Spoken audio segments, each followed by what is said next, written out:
Magandang umaga po, Ma'am Eunice, at Happy New Year po sa PPA. Welcome po muli sa DWIZ LU Channel 23, Drew Nasino po at Judith Estrada Larino.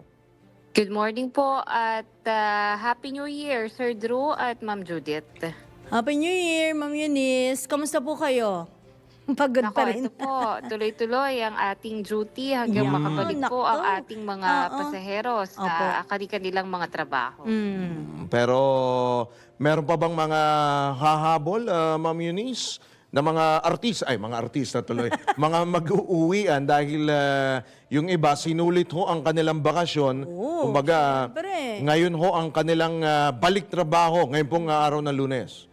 Nako, tama po yan. Pauwi na po ang mga Disney princess at ang lahat po ng ating mga kababayan. Actually, mas mataas nga po yung bilang natin. Nasa 4.6 million passengers kumpara po sa 4.5 million passengers na forecast natin. No? Mula po yung December 15 hanggang January 5. Ito po ay dahil nga kakaunti yung umuwi noong undas ng Nobyembre dahil may mga bagyo. Yeah, So right. ngayon sila bumawi at ngayon Opo. po talagang dagsa sila sa pantalan dahil po mas mahaba yung weekend at syempre sinulit na rin yung bakasyon ngayong Pasko at Bagong Taon. Correct. Oo, nako. Pero may mga, from your monitoring at inspection, Ma'am Eunice, may mga pasaway pa rin ba tayong mga kababayan? Alam nyo na, yung mga pinagbabawal, baka naman makalusot. Oo.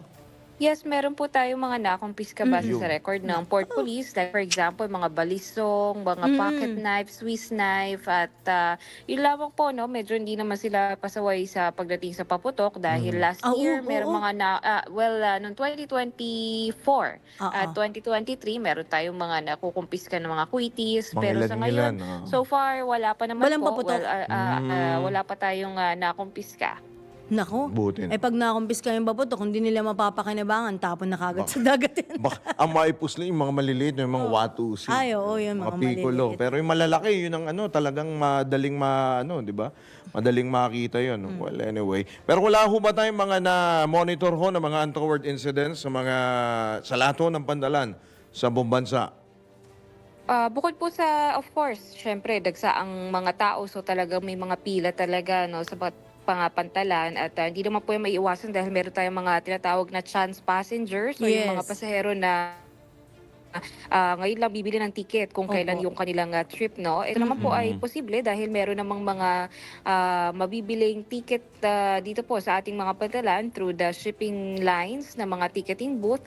Kaya po nagkakaroon ng pila, no? So that's one. And meron din pong isang tumalon dyan sa Northport, no, na pasahero. Pero agad naman pong nabigyan ng lunas. Tumalon po sa... Tumalon po sa barko nitong December 29. So napag-alaman na ito pala ay nakakaranas ng depresyon. No? Ay, Pero nako. dahil nga marami namang naka-duty na mga port police at mga otoridad, agad naman po nabigyan ng lunas at hindi naman po nalunod. So okay naman po yung individual at napag-alaman na lumadaan sa depression po. Kumbaga nabigyan ng saklolo because ready naman kayo palagi dyan, Ma'am Eunice, no? Yes, tama po. Naka-duty po ang mga kawani ng PPA. Actually, no leave policy po dahil Yun, mas maraming oo nga. pasahero yung mga pabalik sa kayong papunta noong 24, simulan 24. And then hanggang ngayon po, January, na pagbalik nila. So ma'am, na-address ho ba yung kakulangan ho ng mga vessel o ng mga barko? Well, meron pong ilang mga mga shipping lines na tumugon naman and of course, patuloy pa rin po yung ating panawagan bagamat ating pong hindi po kasi sa Philippine Ports Authority yung mga barko, so tayo po laging nananawagan but then may mga ilan naman po na nagdagdag ng barko. Okay. Saan ho ba anong pier, anong port ho nakapagtala ng pinakamarami pong pasahero? Sa Batangas Port pa rin po ang ating Batangas pa pinakamaraming rin, pasahero and then dyan po sa Panay Guimaras area and then Mindoro and Bicol at sa Bohol. Oh, okay. So, etong ngayong araw may mga pahabol pa yan, Inaasahan di ba? pa Mga ba? inaasahan pa Mga ho ba ilan natin? kaya, no?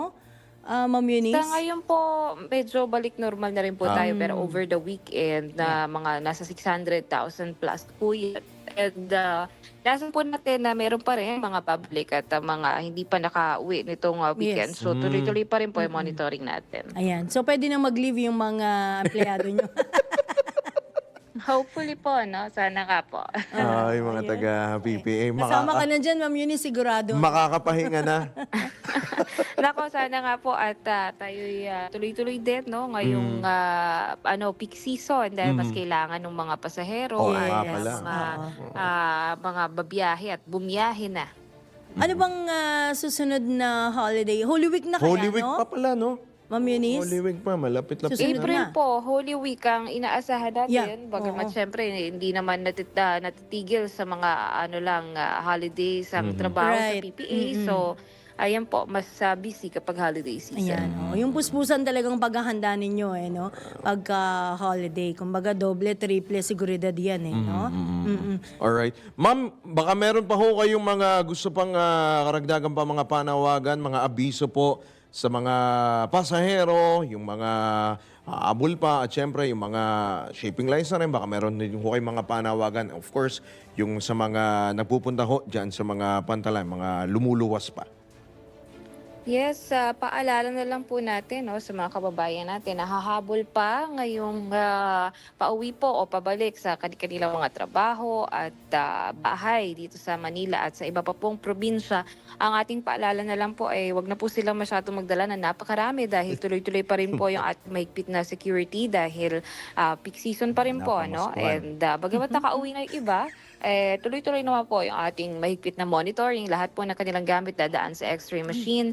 And also, paalala na rin po natin na mas maganda pa rin kung naka-online booking na sila bago magtungo sa pantalan para tuloy-tuloy na hindi na sila pipila dito sa ticketing booth sa ating mga shipping lines na nasa pantalan nakapwesto. So, mas maganda po kung pumunta sila na mas maaga sa kanilang trip para maiwasan na maiwan sila ng barko. Alright. Sige po, marami pong salamat, Miss Eunice Samonte, sa inyo pong oras. Magandang umaga po muli at Happy New Year. Ingat po kayo. Po kayo. Thank Maganda you, umaga po. Ma'am Happy New Year, Eunice. Sir Drew, Ma'am Judith. Salamat po. Alright. Salamat Si PPA spokesperson Eunice Samonte ang inyo pong napakinggan.